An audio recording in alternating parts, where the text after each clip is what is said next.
Lunch तैयार हुआ? हाँ, लाई। आज आप कितने बजे तक आ जाएंगे? वही रोज की तरह 7 बजे। मैं भगवान से प्रार्थना करूंगी कि आज आपका काम हो जाए, प्रॉपर्टी की कोई बड़ी डील फाइनल हो जाए। काम प्रार्थना से नहीं, कोशिश से बनता है। चलता हूं।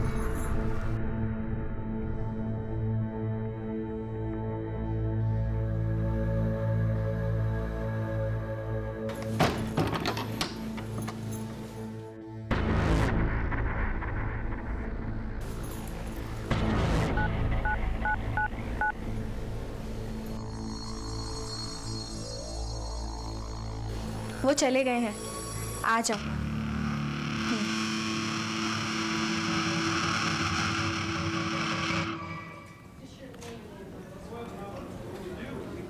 हाँ बेटा, मैंने सारे डिटेल्स भेज दिए, ईमेल चेक कर लेना।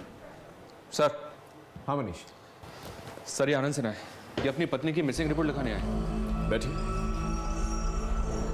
सर रीना नाम है इसका। सर आज सुबह घर से निकली थी सेक्टर 29 के मार्केट से सामान लाने के लिए।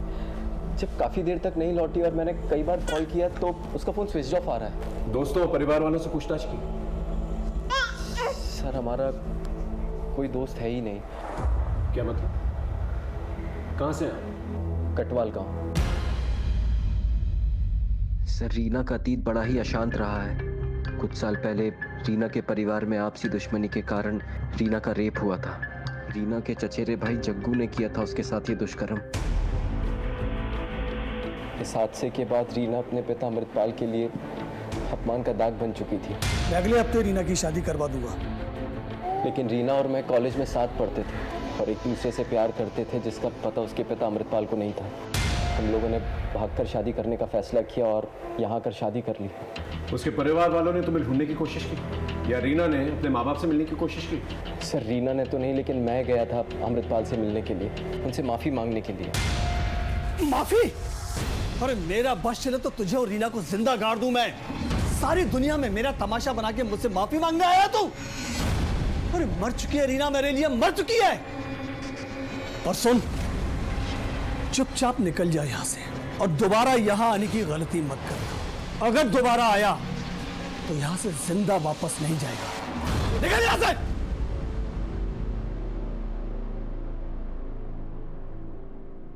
तुम्हारी फैमिली का क्या? उनसे मेलजोल है? सर इस हादसे के पहले ही मेरी माँ रीना को पसंद नहीं करती थी। क्यों? दरअसल रीना को बैडमिंटन खेलने का शौक था। मेरा मैच मिस कर दिया तुमने। सॉरी, अगला मैच पक्का देखूंगा, प्रॉमिस।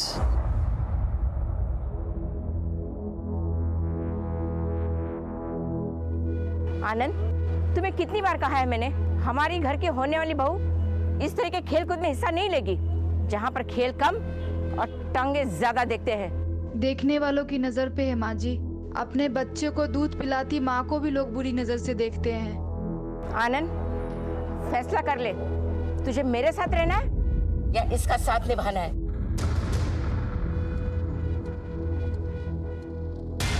इनसे रीना का मोबाइल नंबर लेके लास्ट लोकेशन ट्रेस करो और मोबाइल की डिटेल्स भी निकालें। जी। आप चिंता मत कीजिए, हम इंक्वायरी शुरू करते हैं। Thank you sir.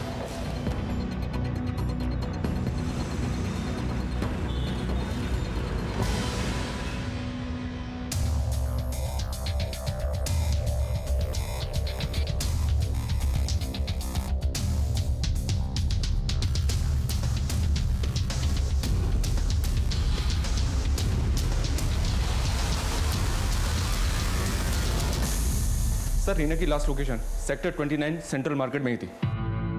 वहां लोगों से इंक्वायरी की, लेकिन किसी ने भी रीना को पहचाना नहीं। कोई सीसीटीवी फुटेज? नहीं सर, लगता है जैसे हवा में गायब हो गई। आनंद की माँ से भी पूछा, हम नहीं जानते उसकी जिंदगी में क्या चल रहा था और नहीं जानना चाहते। कहीं रीना के लापता होने का कारण उसके साथ वो हादसा तो? लेकिन सर, आनंद के मुताबिक पिछले 2 साल से रीना अपने परिवार से मिली तक नहीं है। फोन लगा के देखो क्या जवाब है।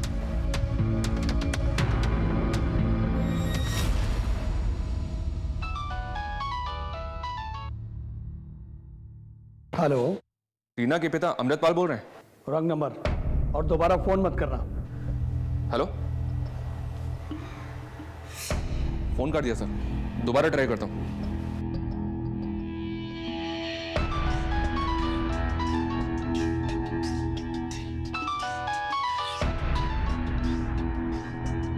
देखिए, मैं गाजियाबाद पुलिस स्टेशन से पीएसआई मनीष सिंह बोल रहा हूँ। आपकी बेटी रीना के गायब होने की रिपोर्ट लिखवाई है उसके पति आनंद ने। कुछ पता है आपको इसके बारे में?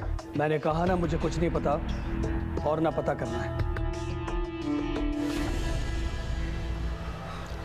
आदमी काफी टेढ़ा लग रहा है सर। टेढ़ा होने का रीजन है उसके पास। सर कहीं ऐसा तो नहीं कि रीना का किसी के साथ अफेयर था और इसी चक्कर में कहीं भाग गई? हो सकता है। अभी फिलहाल किसी भी पॉसिबिलिटी को रूल आउट नहीं किया जा सकता। रीना के कॉल रिकॉर्ड निकालो। रीना और आनंद के रिलेशनशिप के बारे में भी पता करो। बाद में उसके परिवार तक जाता है। ठीक है सर।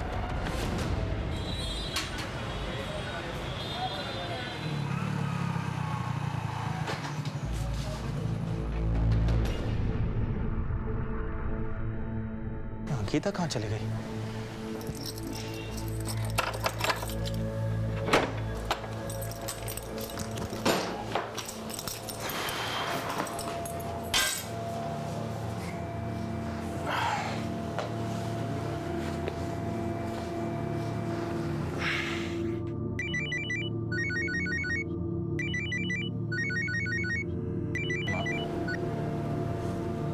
हाँ माँ बोलिए। अरे कहाँ था तू? कब से फोन लगा रही हूँ तेरा। अंकिता कहाँ है? 2 घंटे हो गए, फोन नहीं उठा रही। सब ठीक तो है ना बेटा? हाँ माँ सब कुछ ठीक है। वो अंकिता बाजार गई होगी। काम कैसा चल रहा है तेरा? बस ठीक चल रहा है माँ, थोड़ा समय जाएगा संभालने में। अच्छा आप ये बताइए, जो मैंने आपसे कहा था आपने उस बारे में कुछ सोचा? मेरा जवाब तुझे पता है। मेरा इरादा कोई नहीं बदल सकता।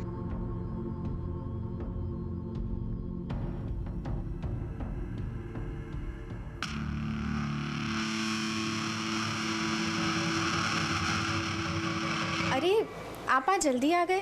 अंकिता कहाँ थी तुम? माँ तुम्हें कब से फोन लगा रही है, तुम फोन क्यों नहीं उठा रही हो? वो मैं मार्केट गई थी, फोन चार्जिंग पर लगा है।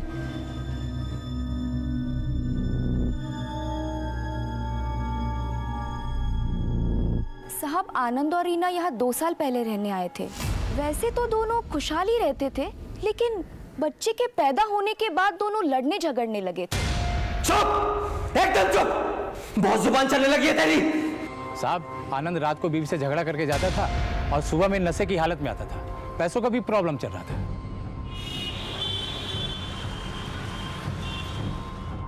सर। हाँ मनीष। आनंद के पड़ोस में पता किया मैंने, आनंद की शादीशुदा जिंदगी ठीक नहीं चल रही थी। कहीं ऐसा तो नहीं कि इन्हीं हालातों से परेशान होकर रीना कहीं भाग गई? मैंने भी यही अंदाजा लगाया था मनीष, लेकिन शायद वो अपने छोटे बच्चे को छोड़कर कहीं जाए ना। रीना का पास काफी अशांत है। हो सकता है उसके लापता होने का तार उसके गांव कटवाल से जुड़ा।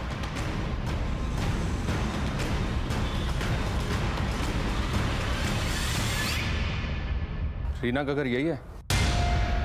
जी बाबा, पुलिस आई है। पूछो उनसे क्या काम है। कहना है केस के सिलसिले में पूछताछ करनी है। अगर वक्त नहीं है तो समन्स भेज के थाने बुलवा लेते हैं। मैंने आपसे फोन पे ही कहा था कि रीना से ना तो मेरा कोई रिश्ता है और ना ही कोई लेना देना। क्या हुआ रीना को? कालिक पोती थी रीना ने हमारे परिवार के मुंह पर। जग्गू ने उसके साथ जो कुछ भी किया, उसके बाद मैंने उसके लिए एक बहुत अच्छा रिश्ता तय किया था। लेकिन रीना मेरे नाक के नीचे मेरे ही टुकड़ों पर पलने वाले एक मामूली से आदमी आनंद के साथ भाग गई। इतना सब होने के बावजूद आनंद ने रीना को अपना लिया, उससे शादी भी कर ली।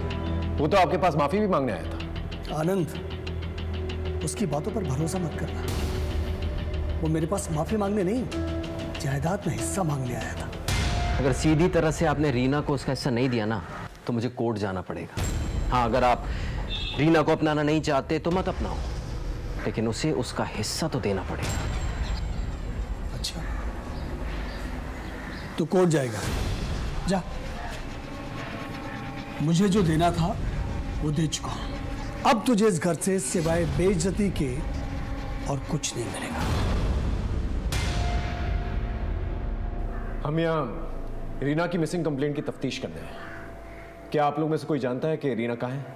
एक बार चली गई सो चली गई, पलट के वापस नहीं आई सर। ठीक है, जैसे आप लोगों को कुछ पता चलता है हमें बताइएगा।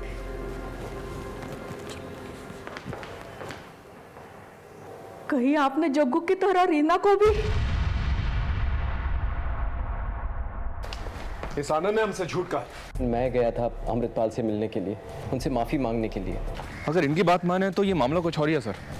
हो सकता है कि आनंद ने ही रीना के साथ कुछ कर दिया हो सकता है। तुम इस आनंद से दोबारा पूछताछ करो, तब तक मैं इनकी फैमिली हिस्ट्री समझने की कोशिश करूँ। Okay sir. सर वो अमृतपाल झूठ बोल रहा है। सर आप तो मिले होंगे ना उनसे, जान ही गए होंगे कैसे लोग हैं वो। सर वो अमृतपाल जमाने जोड़ने के अलावा कुछ नहीं जानता।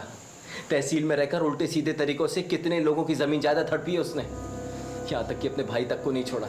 और सर आपको मुझ पे भरोसा नहीं है ना, तो आप गांव जाकर उनकी फैमिली से पूछ सकते हैं।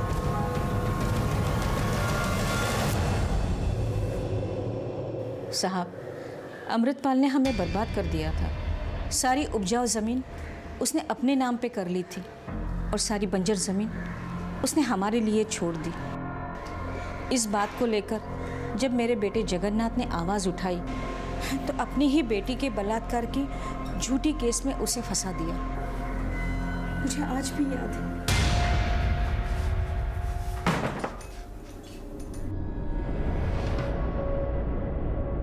जग्गू, तू ठीक तो है?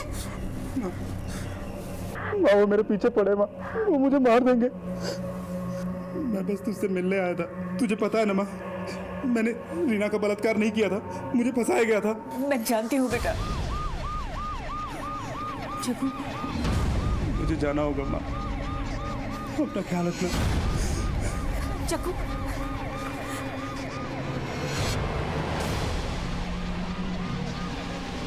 जब वो जेल से बाहर आया तो अमृतपाल ने मुख भरी करके उसे पुलिस के हाथों मरवा दिया। हम पुलिस वाले कानून के दायरे में ही रह के काम करते हैं, और पहले गोली आपके बेटे ने चलाई। खैर, हम इस बारे में बात नहीं कर रहे। हम आपकी भतीजी रीना, उसकी खोज कर रहे हैं। उसके बारे में कुछ पता है आपको? रीना बहुत अच्छी लड़की थी, सारे उसे बहुत पसंद करते थे। अमृतपाल के दोस्त का बेटा कपिल, वो भी उसे बहुत पसंद करता था। कुछ दिनों के बाद कपिल उस पर हक जमाने लगा तो रीना ने उसे छोड़ दिया। फिर भी कपिल ने उसका पीछा नहीं छोड़ा। जब रीना का बलात्कार हुआ उसके बावजूद भी कपिल उसके साथ शादी करने के लिए तैयार था, मगर रीना वो तो आनंद के साथ भाग गई। कोई और नजदीक था रीना के? जी, मेरा बेटा सूरज, जो साहिबाबाद में अपने पत्नी के साथ रहता है। उसका काम जम जाए ना तो मैं भी चली जाऊंगी यहाँ से। आप उससे फोन करके पूछ सकती हैं कि उन दिनों क्या बातचीत हुई थी। जी साहब। The number you are trying to call is currently switched off. इसका नंबर नहीं लग रहा है साहब। मैं अपनी बहू का नंबर मिलाती हूँ। प्लीज ट्राई कीजिए। The number you are trying to call is currently switched off. इसका भी स्विच ऑफ आ रहा है। ठीक है, आप इनका फ़ोन नंबर और पता हमें दे दीजिए, और उसका पिन, उसका नंबर भी दीजिए। इन सबके नंबर ले लो, उनके कॉल रिकॉर्ड्स भी निकालो। ठीक है? देखा आपने कितनी उलझनें थी इनके रिश्तों में। कोई भी ब्लॉक सीधी नहीं बैठ रही थी, और हम हर एक मिलती लीड के साथ और ज्यादा हैरान होते जा रहे थे। यहां से मैं आपको लेके चलता हूं उस मौका वारदात पे जहां से हमने इस कहानी की शुरुआत की थी।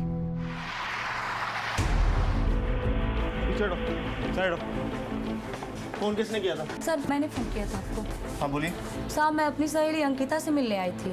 आई तो देखी दरवाज़ा खुला पड़ा था, अंदर जाके देखी सारा सामान बिखरा पड़ा था और घर में भी कोई नहीं है सर।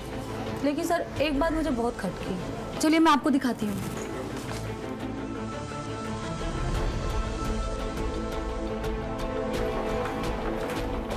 सर ये दरवाजा अंदर से लॉक है। शुक्ला, तोड़।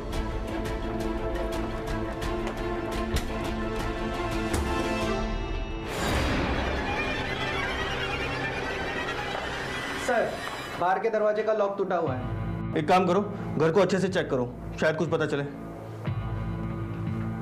यहाँ और कौन कौन रहता है? सर अंकिता और उनके हस्बैंड कुछ ही महीना पहले शिफ्ट हुए हैं सर।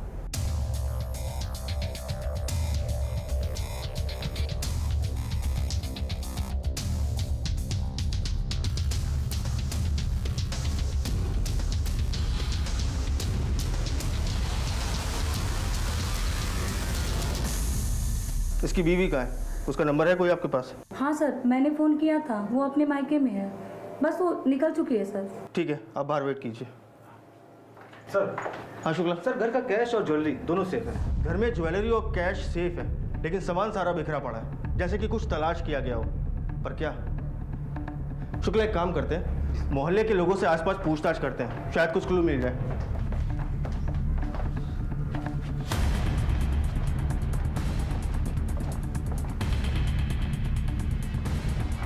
कातिल को हमला करने के लिए इस ऊंचाई तक चढ़ना पड़ा होगा। सिंह, आसपास चेक करो, देखो कुछ मिलता है क्या। चेक करो।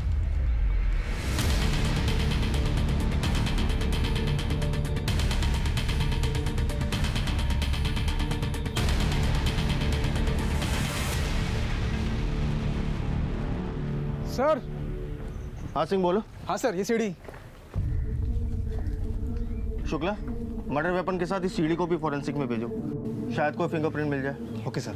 सर, ये पास में गन्ने का जूस का ठेला लगाता है, इसने कुछ देखा है? क्या देखा तुमने?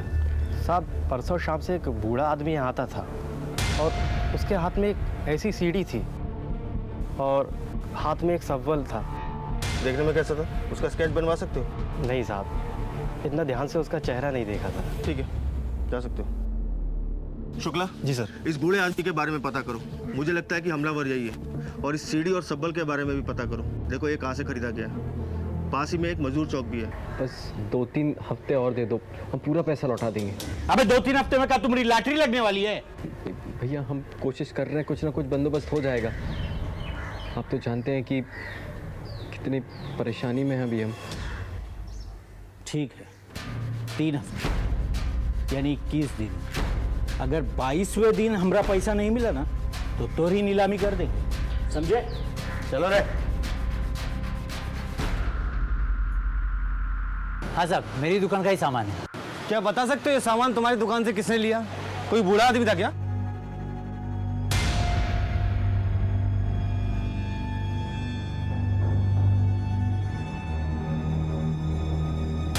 हाँ साहब, बूढ़ा आदमी था। आप उस बूढ़े आदमी का स्केच बनवा सकते हो? इतना साफ तो याद नहीं है साहब मुझे। ठीक है, थैंक यू। कांस्टेबल, एक काम करो, इस एरिया के सारे सीसीटीवी फुटेज चेक करो, कहीं ना कहीं कैप्चर तो हुआ होगा। सर, मैं 1 हफ्ते के लिए अपने मायके गई थी क्योंकि मेरे पति भी गांव जाने वाले थे। अंकिता, क्या लगता है आपको, आपके पति की हत्या किसने की होगी? सूरज की किसी से कोई दुश्मनी थी? पता नहीं सर, मेरे पति तो बहुत सीधे साधे इंसान थे, प्रॉपर्टी डीलिंग का काम करते थे। लेकिन सर, उनका कुछ दिनों से एक समीर नाम के प्रॉपर्टी डीलर से झगड़ा चल रहा था। इनफैक्ट सर, उस समीर ने उनको धमकाया भी था। ठीक है अंकिता, अभी आप जा सकती हैं, जरूरत पड़ने पे हम आपको फिर बुलाएंगे। जी सर।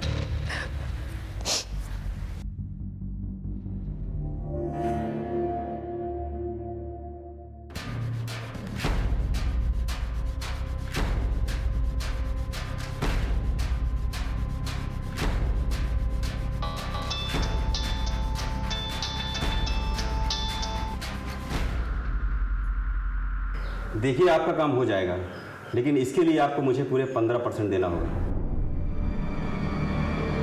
मंजूर है। सर, सूरज की पोस्टमार्टम रिपोर्ट आ गई है। रिपोर्ट से मालूम चला है कि सूरज की मौत कल दिन में हुई है। सर, मर्डर वेपन पर हमें जो उंगलियों के निशान मिले थे, वही उंगलियों के निशान हमें सीढ़ी पर मिले। शुक्ला, इस इन्वेस्टिगेशन के दौरान जिन जिन लोगों से तुम पूछताछ करोगे, उन सब के फिंगरप्रिंट मुझे चाहिए। जी सर। सूरज की दुश्मनी किसी समीर नाम के प्रॉपर्टी डीलर से थी। उठा के लाओ समीर को। बताएगा? हाँ साहब, सूरज के साथ मेरा झगड़ा था। वो मेरे एरिया में अपना बिजनेस सेटअप कर रहा था, इसलिए धमकाया था मैंने उसे, लेकिन उसकी मौत में मेरा कोई हाथ नहीं है। तो 5 सितंबर को कहा था तू? जीटी रोड पर शिवा रिसोर्ट है, अपने दोस्तों के साथ पिकनिक मना रहा था। पता कर लीजिए आप। वो तो हम पता लगा ही लेंगे, लेकिन जब तक इस केस में हमें कुछ और पता नहीं चल जाता, तू यहीं रहेगा। सर। हाँ शुक्ला। सर, गाजियाबाद थाने से सूरज की पूछताछ के लिए टीम आई है। गाजियाबाद पुलिस? तो ये रीना सूरज की कज़न है और 5 सितंबर से गाजियाबाद से लापता है। हम इसे ढूंढते ढूंढते यहाँ तक आ गए। पहले रीना गायब हुई, उसके बाद उसका कज़न सूरज, उसका मर्डर हो गया। मुझे लगता है ये दोनों केस आपस में जुड़े हुए हैं, लेकिन सूरज के केस में अभी तक कोई सुराग हमें नहीं मिला। हमें भी अपनी तफ्तीश में कुछ नहीं मिला। सर, हम लोग रीना और सूरज के कॉल को टैली कर रहे थे। कुछ हफ्तों से ये दोनों एक दूसरे के साथ रेगुलर टच में थे। एक बात और सर, कपिल ने भी रीना को कई सारे कॉल्स किए। कपिल के फोन की लोकेशन रीना के मोहल्ले की दिख रही है। यहाँ तक कि 5 सितंबर को उसी एरिया में वो था जिस दिन रीना गायब हुई। इसका मतलब कपिल रीना पे नजर रखे हुए था और रीना कॉन्स्टेंटली टच में थी सूरज के। अब लगने लगा है ये दोनों केसेस एक दूसरे से जुड़े हुए हैं। सर ये फुटेज। सर ये दिल्ली जाने वाले रास्ते की सीसीटीवी फुटेज।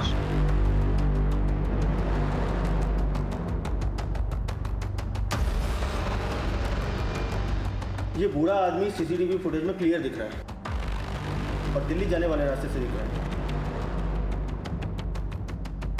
और जिस ऑटो से ये निकला था उसका नंबर भी साफ साफ दिख रहा है। शुक्ला, एक काम करो, इस ऑटो को ट्रेस करो और पता लगाओ ये आदमी कौन है। Okay sir.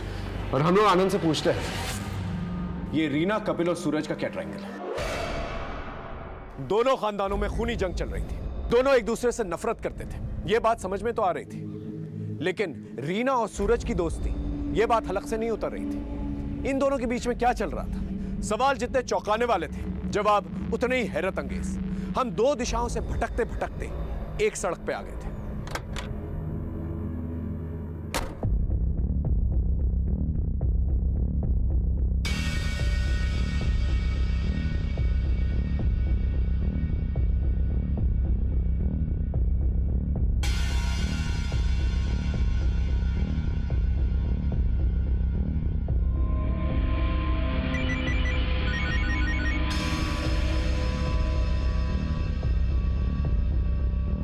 हेलो, नहीं कुछ दिनों तक मेरे को भी फ़ोन मत करना। मैं खुद आकर मिलूंगा और तुम्हारा सारा हिसाब चुकता कर दूंगा।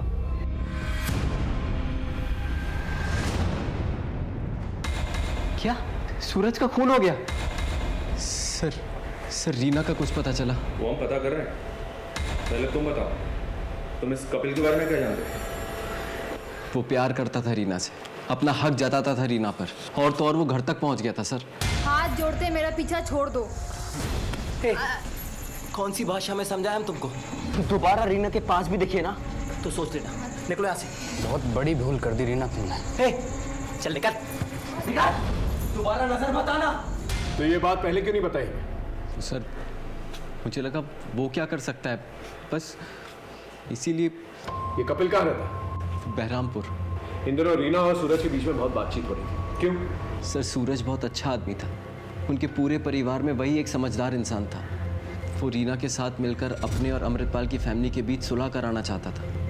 रीना उसका साथ दे रही थी। जिस दिन सूरज का मर्डर हुआ 5 सितंबर, तू कहाँ था? मैं वकील के दफ्तर में था।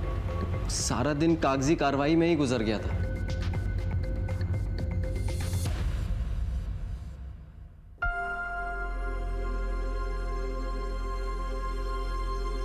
जो हुआ सो हुआ माँ, भूल जाइए। एक नए सिरे से शुरुआत कीजिए माँ। और ले देखिए, एक चाचा जी तो है हमारे, इस नफरत की लड़ाई को हम यही खत्म कर देते हैं।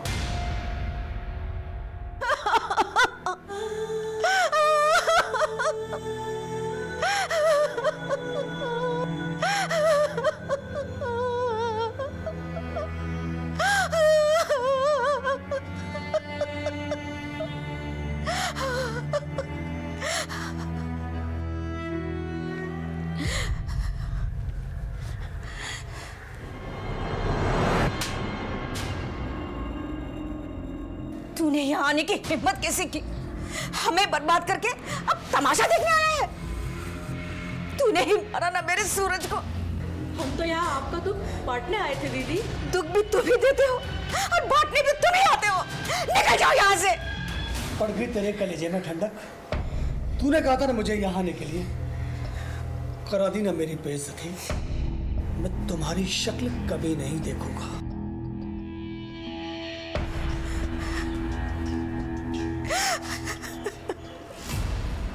रीना ने तुझे छोड़ दिया, लेकिन तूने रीना को नहीं छोड़ा, क्यों? क्योंकि सर मैं रीना से बहुत प्यार करता था। और रीना आनंद से? नहीं सर, आनंद ने तो उसे फंसाया था। इसलिए तूने उसे किडनैप कर लिया? कहाँ है रीना? सर ये क्या कह रहे हैं आप? मैं भला उसे क्यों किडनैप करूंगा? ज्यादा भोला बनने की कोशिश मत कर, समझा? इन दिनों तो उसको फॉलो कर रहा था। बोल, क्या खेल खेल रहा है? हाँ सर, मैं गया था उसके पास, लेकिन ये कोई अपराध थोड़ी ना है। देख, मेरे सब्र का इम्तिहान मत ले, समझा? सच सच बोल।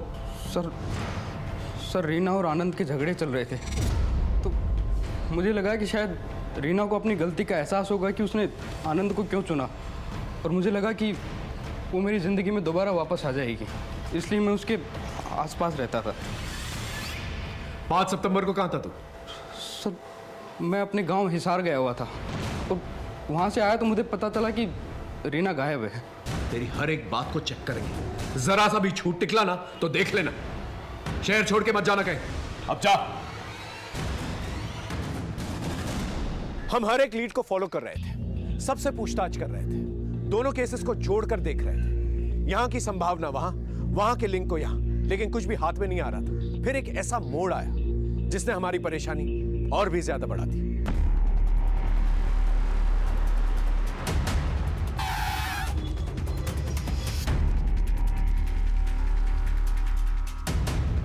साहब ये देखो साहब।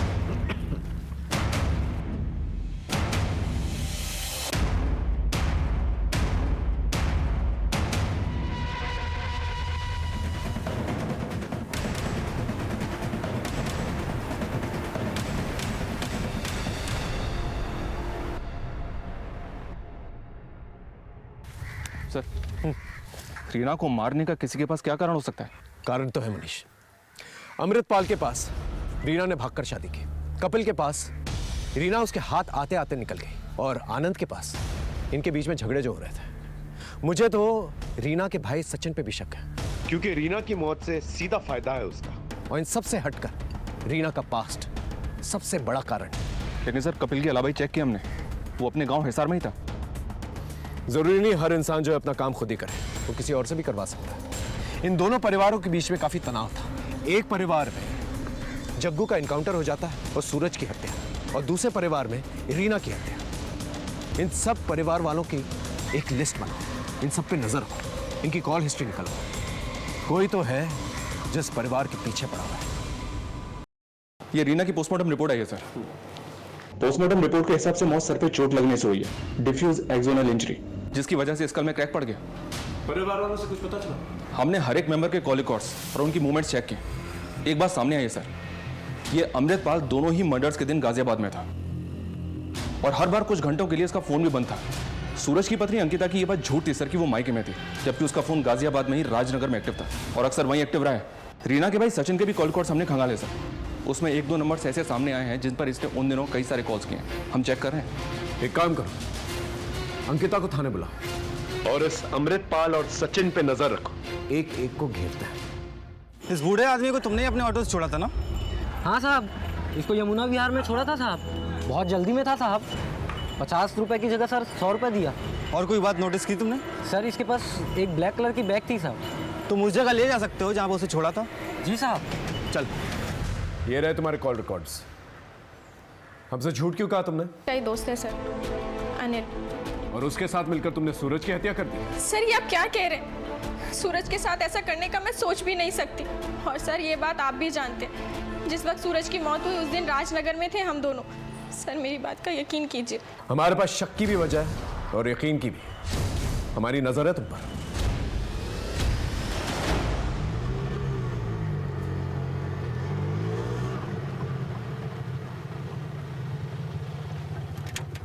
साहब यही वो जगह है, वो बुढ़ा यहाँ पे उतरा और सीधा चला गया साहब।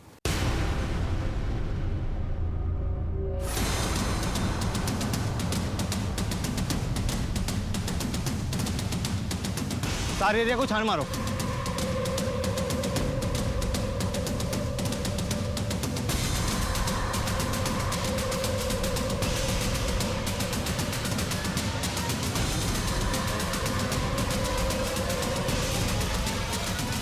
सर यहाँ कुछ मिला है?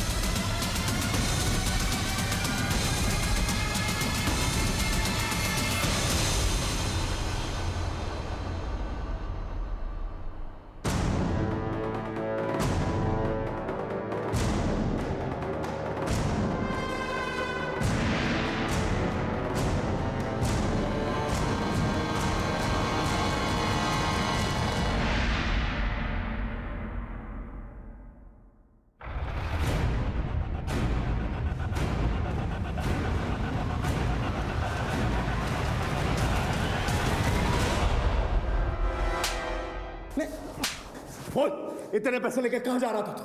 रीना के मर्डरर्स के पास? नहीं सर, रीना की हत्या और मैं। तो फिर ये सब क्या है? सर मुझे एक्चुअली प्रोस्टिट्यूट के पास जाने की लत लग गई थी सर। पापा पैसे देते नहीं थे तो मैंने सोने में मिलावट करके पैसा कमाया सर। बस उन्हीं का हिसाब चुकता करने जा रहा था सर। तो फिर भागा क्यों? सर मुझे लगा आप लोग सोने के मिलावट के केस में मुझे पकड़ने आए हैं। सर ये सब मेरे को जग्गू भैया ने सिखाया सर। जग्गू जिसने तेरी बहन का रेप किया? सर रीना खुद नहीं जानती थी उसका रेप किसने किया। सर उस हादसे के बाद पापा ने उसे घर में कैद कर दिया था और सर हम लोग को बाद में पता लगा कि वो प्रेग्नेंट है, तो पापा ने उसका अबॉर्शन करा दिया और कपिल के साथ उसकी शादी फिक्स कर दी जिससे किसी को कुछ पता ना चले।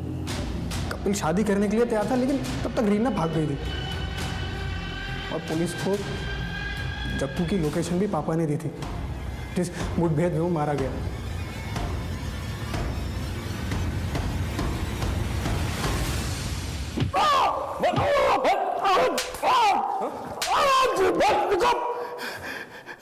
क्यों मार रहे हो तुम मुझे इतना?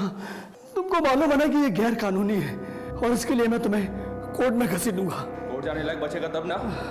हटा दे। देखो देखो बता दो, सब बता दो। शुरुआत से बता।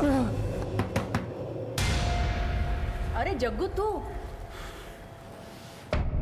चाचा तुमने बहुत नाइंसाफी किया हमारे साथ। अरे पैसे पैसे का मोहताज बना दिया हमें, लेकिन अब नहीं चलेगा तुम्हारा ये सब।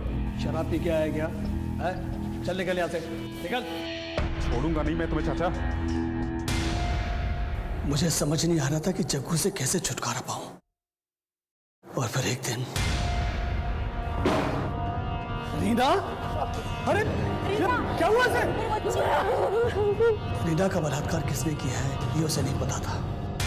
जो हो गया उसे तो नहीं बदल सकता था, लेकिन जग्गू को इस केस में फंसाकर उससे मैं जरूर छुटकारा पा सकता था। इसलिए मैंने जग्गू के खिलाफ FIR दर्ज करा दी। जग्गू गिरफ्तार हो गया, लेकिन इतना सब कुछ होने के बाद रीना का हाथ कोई नहीं थामने वाला था। इसलिए मैंने जमीन का एक हिस्सा रीना के नाम कर दिया। वो जमीन भी मेरी हड़पी हुई थी।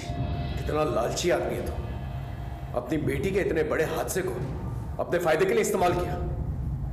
जग्गू को दोबारा कैसे फंसाया? जेल से छूटने के बाद जग्गू और भी खतरनाक हो गया था और पुलिस का एक वांटेड मुजरिम था। इसलिए मैंने उसके लोकेशन की इंफॉर्मेशन पुलिस को दे दी। चल अब इतना बता दिया तो ये भी बता दे, रीना और सूरज के मर्डर के दिन तू गाजियाबाद में क्या कर रहा था और तेरा मोबाइल फोन क्यों ऑफ था? दोनों के मर्डर में तेरा हाथ है ना? बोल बोल। नहीं, गाजियाबाद में अक्सर तहसील के काम से जाता हूँ और वहां मुझे अपना फोन स्विच ऑफ रखना पड़ता है। मैंने इन दोनों में से किसी का मर्डर नहीं किया। सर ये अमृतपाल क्या सच कह रहा है? अगर इसका हाथ नहीं है तो फिर किसका हाथ है? क्योंकि इसके अलावा हमारे रडार में और कोई बूढ़ा आदमी नहीं है। हमने रीना और आनंद की पूरी जिंदगी खंगाल ली, सारे एलिबाइज भी चेक कर लिए, कुछ नहीं मिला। कुछ तो मिसिंग है मनीष। सर एक नई इन्फॉर्मेशन हाथ लगी है। सर हम जिसे बूढ़ा आदमी समझ रहे थे, बल्कि बूढ़ा आदमी नहीं, बूढ़े आदमी के भेष में था। उस रिक्शे वाले ने जिस जगह उसको उतारा था उस जगह से हमें कुछ चीजें मिली हैं, जैसे जले हुए बाल और बैग।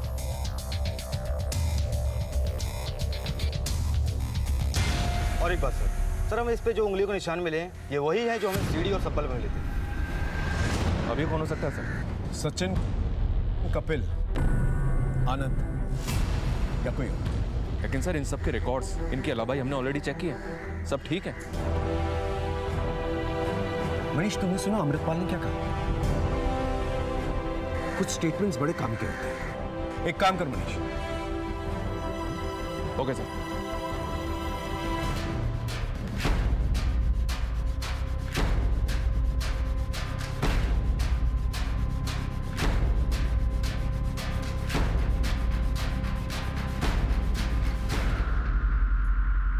जी हाँ, उस दिन पूरे दिन आनंद ऑफिस में था मेरे साथ, लेकिन इतनी सी बात के लिए मुझे यहाँ लाने की क्या जरूरत थी?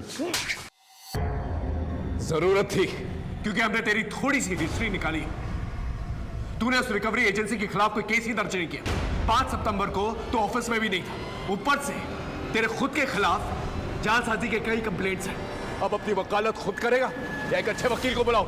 दरअसल मैं प्रॉपर्टी के कुछ फेक डॉक्यूमेंट्स बना रहा था। किसके प्रॉपर्टीज के?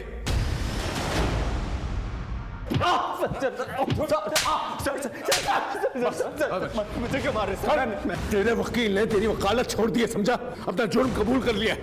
अब तेरा डीएनए और फिंगरप्रिंट सारी कसर पूरी कर देंगे। अब सच सच बता। बोल। मैं बताता हूँ, पूरी तरह से कर्ज में डूबा हुआ था। लेनदार धमका रहे थे सर। तभी मुझे पता चला कि रीना के बाप ने उसके नाम पे बहुत सारी जमीन कर रखी है, लेकिन वो रीना को दरिया दिली सूझ रही थी। आनंद, उस जमीन को भूल जाओ। पापा ने धोखे से हथिया था वो जमीन, जिसकी थी हमने वापस कर दी। किसे? सूरज को। अपने पति की मदद करने में बड़ी दिक्कत हो रही है तुमको, लेकिन अपने दुश्मनों पर लौटाने के लिए सब कुछ है तुम्हारे पास। देखो, पापा ने जो गलती की है ना, उसे मैं सुधारना चाहती हूँ। मैं और सूरज मिलकर ये दुश्मनी खत्म करना चाहते हैं। और रही बात तुम्हारे कर्जे की ना आनंद, उसके जिम्मेदार तुम खुद हो, मैं नहीं। बहुत मुंह चलने लगा है, बहुत मुंह चलने लगा है। उसके बाद मैंने रात में चुपचाप रीना की बॉडी को एक बोरे में भर के जंगल में फेंक दिया। सूरज को क्यों मारा? सर, मैं सूरज के पास गया था वो प्रॉपर्टी के पेपर वापस मांगने के लिए। अरे आनंद, तुम यहाँ? सब ठीक है ना? रीना ने अपना इरादा बदल दिया है। वो ये प्रॉपर्टी अपने बच्चे के भविष्य के लिए रखना चाहती है। मैं जरा एक बार रीना से बात कर लेता हूँ। The number you are trying to call is currently switched off. Phone switch off आ रहा है उसका। आनंद, मेरी एक बार उससे बात हो जाए, फिर मैं खुद आके तुम्हें पेपर्स दे दूंगा। मुझे पता था कि सूरज मुझे वो पेपर्स देने वाला नहीं है, इसलिए मैंने सोचा कि उसे रास्ते से ही हटा देता हूँ। फिर ये बूढ़ा आदमी बनने का नाटक क्यों किया? सर, वो जमीन कटवाल में है। अगर उसके कागजात तहसील में जाते तो अमृतपाल को सब पता लग जाता, और वो ये ज़मीन मेरे नाम कभी नहीं होने देता।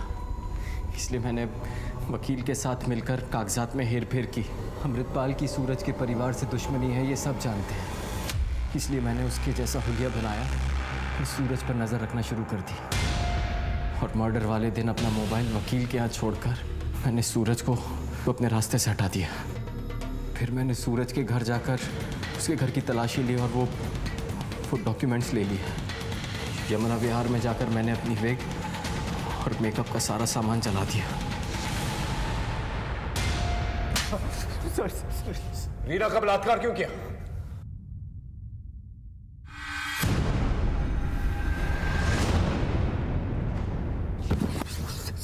बोल, रीना का रेप क्यों किया? बोल। सर, बताता सर, वो अमृतपाल रीना के लिए रिश्ते ढूंढ रहा था और वो कपिल उसके पीछे पड़ा हुआ था। सर, मुझे लगा कि रीना मेरे हाथ से निकल जाएगी, इसलिए मैंने अपने एक दोस्त से कह के उसका रेप करवा दिया और खुद हमदर्दी जताने चला गया। मैं रीना को भगा कर ले गया, सोचा कुछ दिन में सब कुछ ठीक हो जाएगा, लेकिन कैसा इंसान है तू?